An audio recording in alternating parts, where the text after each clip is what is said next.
Dr. Phil did something he'd never done in 22 years. He stopped the show to call the guest sister on speakerphone live. What she said in those 3 minutes didn't just explain why the entire family cut contact. It revealed this woman had been suffering from undiagnosed bipolar disorder for 15 years, and every betrayal her family accused her of happened during manic episodes she couldn't remember. Lindsay Carter sat on the Dr. Phil stage, looking like someone who'd been hollowed out from the inside. Her hands twisted a tissue into shreds. Dark circles under her eyes suggested weeks of poor sleep. When she spoke, her voice was small, defeated. "My entire family has cut me off," Lindsay said. "My parents, my two sisters, my brother, even my grandmother, who raised me half my childhood." Her voice cracked, and I don't understand why. I've tried to apologize. I've tried to fix things, but they won't even talk to me. Dr. Phil leaned forward. "When did this estrangement start?" "About 8 months ago. My older sister's wedding." Lindsay stopped, her brow furrowing. "I think I said something. Made a scene? But I don't remember it clearly. I've been drinking, and the whole night is kind of fuzzy." She wiped her eyes. "But whatever I did, it was bad enough that my mom called me the next day and told me not to contact the family anymore until I got help." "What kind of help did she mean?" "I don't know. Therapy? Anger management." Lindsay's hands shook. "But I've been in therapy for years. I take my medications. I'm trying. And they still won't forgive me for something I can barely remember doing." Dr. Phil pulled out a folder. His expression was careful, measured. "Lindsay, before we brought you on today, we reached out to your family. They agreed to provide documentation. Timeline of incidents they say you were involved in. And I have to tell you, there's a pattern here that goes back much further than 8 months." Lindsay's face showed confusion. Real, genuine confusion. "What do you mean?" "I mean, your family has been dealing with what they describe as episodes for over 15 years. Incidents where you've done or said things that were," Dr. Phil chose his words carefully, "out of character, hurtful, sometimes dangerous. And then later, you don't remember them. Or you remember them differently than everyone else does." "That's not." Lindsay stopped. Her hands went to her temples. "There have been some arguments, some misunderstandings. But 15 years? That can't be right." The audience shifted uncomfortably. Some faces showed sympathy. Others showed skepticism. Dr. Phil set down the folder. "I'm going to do something unusual today. With your permission, I'd like to call your sister Melissa. Right now, on speakerphone, so we can hear directly from her what's been happening from the family's perspective." Lindsay's breathing became shallow. "Okay. Yes. Maybe she'll finally tell me what I did that was so unforgivable." But there was something in Dr. Phil's expression, something that suggested he already knew. And it wasn't what Lindsay thought. Dr. Phil dialed the number. The phone rang twice before a woman's voice answered. "Hello. Melissa, this is Dr. Phil. I have Lindsay here with me. You're on speakerphone in the studio. Are you comfortable talking?" A long pause. Then, is she okay right now?" Lindsay flinched at the question. "I'm fine, nil. I'm always fine." "Why wouldn't I be fine?" "Because 3 months ago you called me at 2 a.m. and told me you bought a plane ticket to Thailand with money you didn't have to meet a man you've been talking to online for 2 weeks." Melissa's voice was exhausted. "And when I tried to talk you down, you screamed at me that I was jealous of your life, that I was trying to control you. Do you remember that?" Lindsay's face went pale. I was going through something. I was lonely." "You maxed out 2 credit cards," Melissa continued. "You quit your job via email at 3 a.m. because your boss disrespected you by asking you to proofread a document. You stayed up for 4 days straight reorganizing your entire apartment and then couldn't understand why you felt sick. That was just, I had a lot of energy that week." "Lindsay," Melissa's voice cracked. "Do you remember Thanksgiving 3 years ago?" Lindsay was quiet. "Some of it. We had a fight. About. I don't remember what about. You stood up in the middle of dinner and told everyone that Dad had been stealing from your bank account, that he was trying to sabotage your life, that you'd found proof on your computer, proof that turned out to be random screenshots you'd taken and connected with lines like a conspiracy theory." Melissa was crying now. "You accused him of things, horrible things, in front of the whole family. And then 2 weeks later, you called him apologizing, saying you'd been stressed and didn't mean it.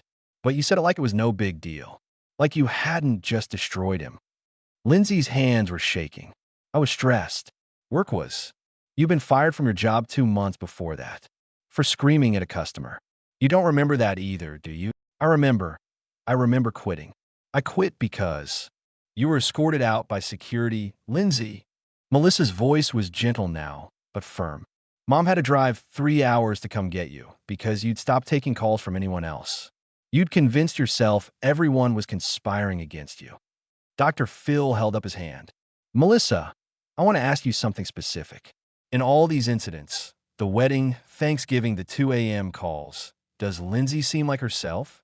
Or does she seem different? Different, Melissa said immediately. It's like someone else is driving. Her eyes look different. Her speech is faster. She talks over everyone, makes plans that don't make sense, spends money she doesn't have, picks fights over nothing. A pause. And then after a few weeks, it's like she wakes up and she's Lindsay again. Tired, confused, apologetic, but she doesn't fully remember what she did, or she remembers it wrong. Lindsay was staring at the phone like it had betrayed her. Why didn't you tell me? Why didn't someone tell me I was acting that way? We tried. Melissa's voice broke. Mom tried for years. But when you're in those states, you don't listen. You get defensive.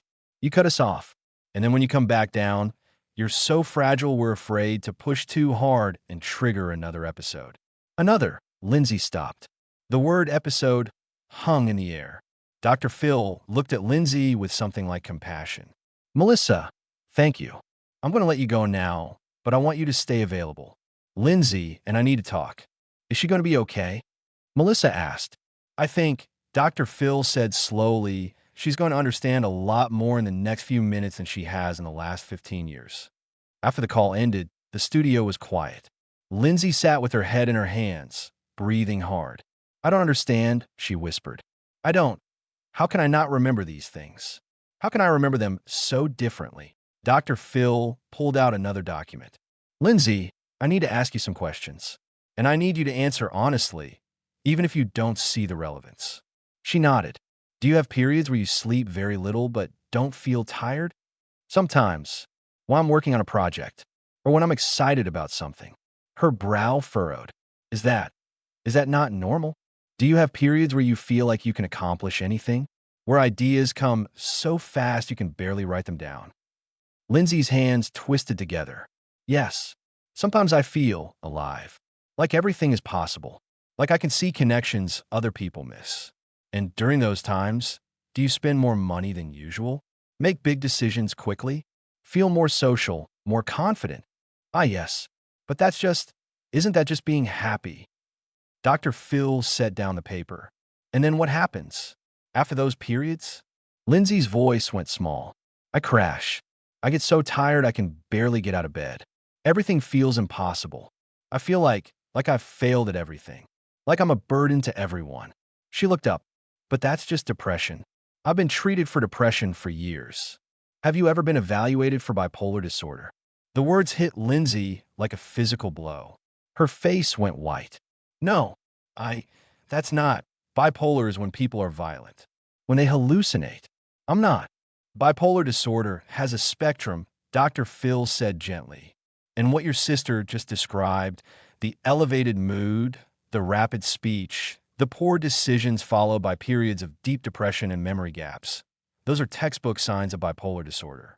Specifically, what we call bipolar 1 or 2, depending on the severity of the manic episodes. Lindsay shook her head. But I would know. Someone would have told me. You've been in therapy for years. What have you been diagnosed with? Depression, anxiety. My last therapist mentioned possible ADHD. Lindsay's voice was shaking. But no one ever said, because you probably didn't describe the manic symptoms as symptoms, Dr. Phil said. You probably described them as good days. Days when you felt better, productive, energized, and your therapist focused on treating the depression. He pulled out another document. But here's what concerns me. I had my team pull your medical records, with your permission, which you gave us in your intake paperwork. And there's a hospital visit from 4 years ago. Do you remember it? Lindsay stared at the paper. I know. I don't remember any hospital visit. You were brought in by police. You've been found walking on a highway at 3 a.m.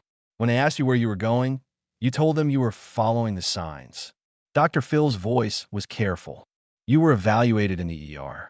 The attending physician noted pressured speech, grandiose ideation, possible manic episode.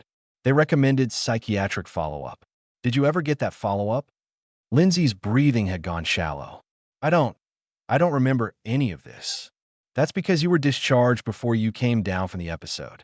And by the time you crashed into depression a week later, the whole incident had probably blurred in your memory. Your family probably didn't bring it up because they were relieved you were safe and didn't want to trigger another episode by confronting you. Dr. Phil leaned forward. Lindsay, I think you've been living with undiagnosed bipolar disorder for at least 15 years.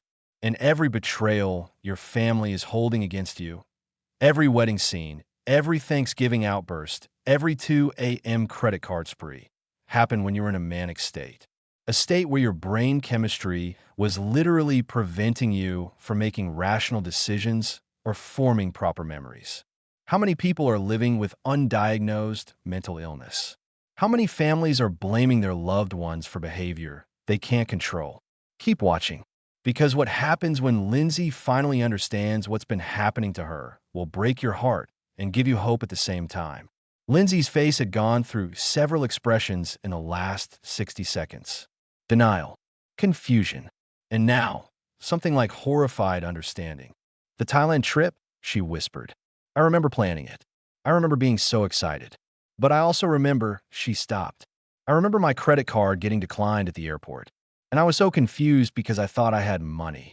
But I didn't. I'd spent it all on. Her hands went to her mouth. I don't even remember what I spent it on. Manic spending, Dr. Phil said. Classic symptom. And the job. The one Melissa said I was fired from. I remember feeling like my boss was out to get me. Like she was trying to humiliate me. Lindsay's eyes were wide. But looking back, she probably just asked me to redo something. And oh God, I screamed at her in front of the whole office. I remember doing that. I remember feeling justified.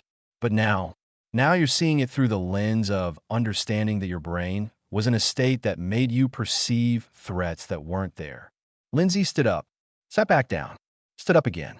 How many times? Her voice was rising. How many times have I done this? How many times have I hurt people and not even known I was doing it?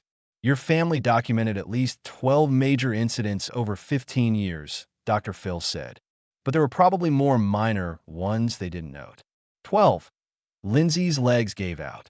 She collapsed back into the chair. 12 times I've destroyed relationships, made people hate me, ruined holidays, scare my family. And I don't even remember half of them. The audience was silent. Several people were crying. But here's what you need to understand, Dr. Phil said, his voice firm. This wasn't your fault. You weren't choosing to do these things. You were sick.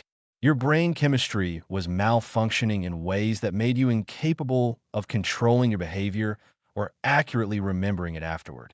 But I hurt them, Lindsay sobbed. I hurt my family. I accused my father of God, what I said to him, while you were manic, while you were chemically incapable of rational thought. But I should have known. Someone should have. Why didn't anyone tell me? Dr. Phil pulled out one more document. Because they tried. Your mother took you to 3 different doctors over the years. But you refused medication. Refused to believe there was anything wrong beyond stress and anxiety. Do you remember any of those doctor visits? Lindsay shook her head, then stopped. Wait, there was maybe 5 years ago. Mom wanted me to see a psychiatrist, but I refused because I said I wasn't crazy. Her face crumpled. Oh my God. She knew. She knew, and I wouldn't listen. Because acknowledging bipolar disorder meant acknowledging that you weren't in control, that your perception of reality wasn't always accurate. And that's terrifying. Lindsay looked at Dr. Phil through tears. Can it be fixed? Can I get better? Can my family ever forgive me? Yes, Dr. Phil said. To both. But it requires you accepting the diagnosis. Starting treatment. Probably medication combined with therapy. And it requires your family understanding that the person who hurt them wasn't really you. It was the illness. Dr. Phil gestured to the wings. There's someone here who wants to talk to you. If you're ready. Lindsay looked up, confused, and then Melissa walked out on stage. Lindsay stood so fast her chair rolled backward. Mel! Melissa was crying. Not angry tears.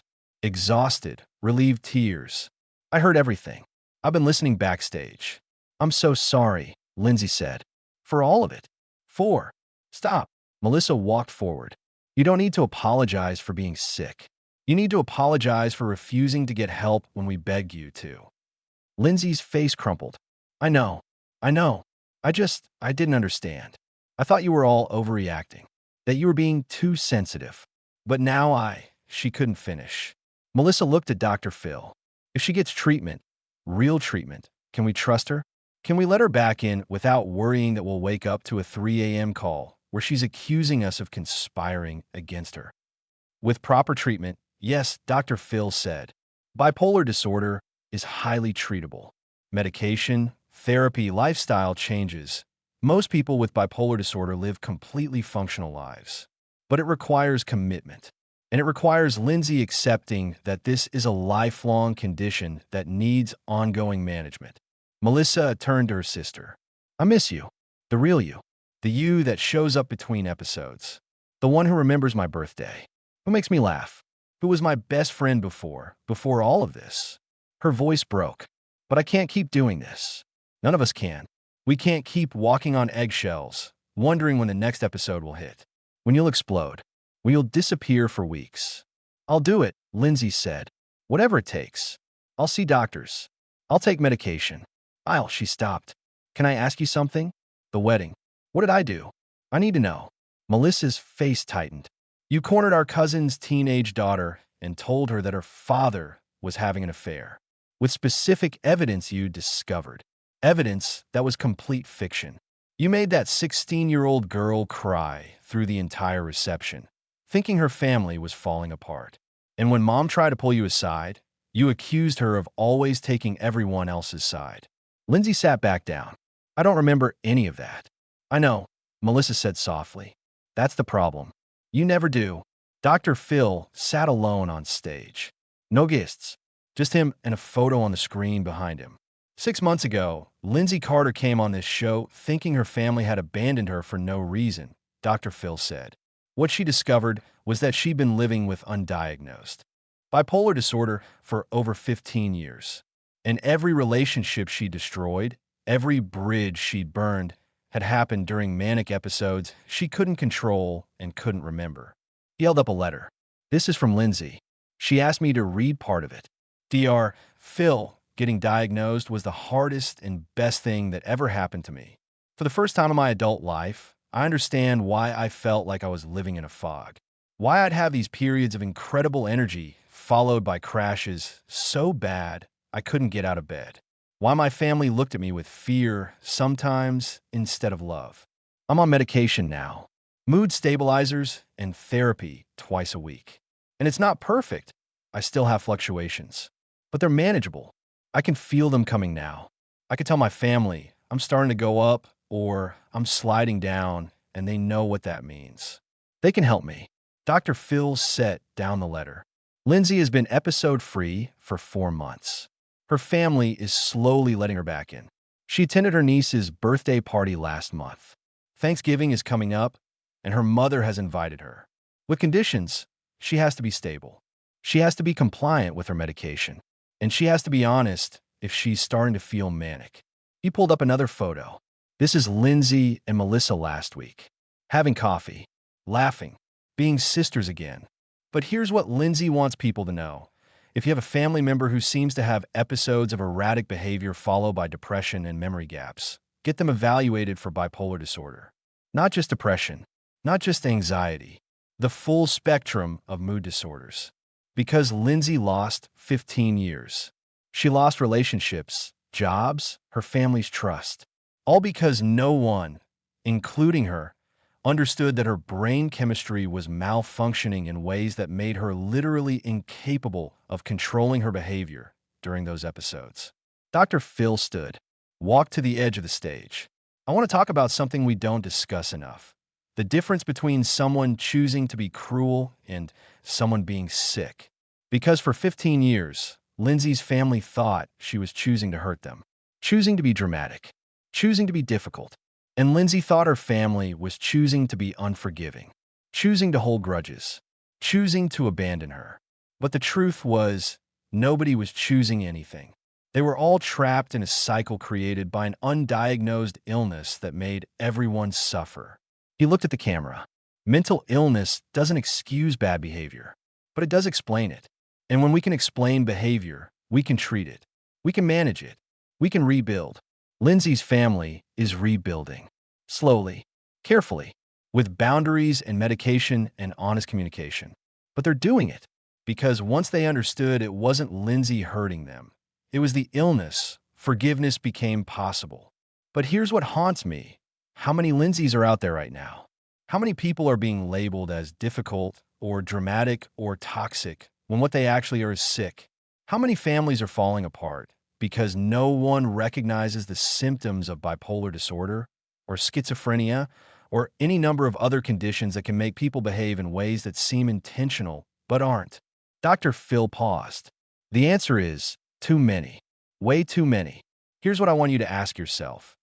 Do you have someone in your life who has episodes of erratic behavior? Spending sprees, grandiose plans, rapid speech, followed by deep depression? Have you been treating them like they're choosing to be difficult? Or have you considered that they might be sick? Drop your answer below. Have you or someone you love ever been misdiagnosed? How long did it take to get the right diagnosis? Your story might help someone else recognize the signs they've been missing. And if you want to see what happened when a mother realized her son's behavioral problems were actually early onset schizophrenia, and how they caught it just in time, watch that story next. Mental illness is invisible until you know what to look for.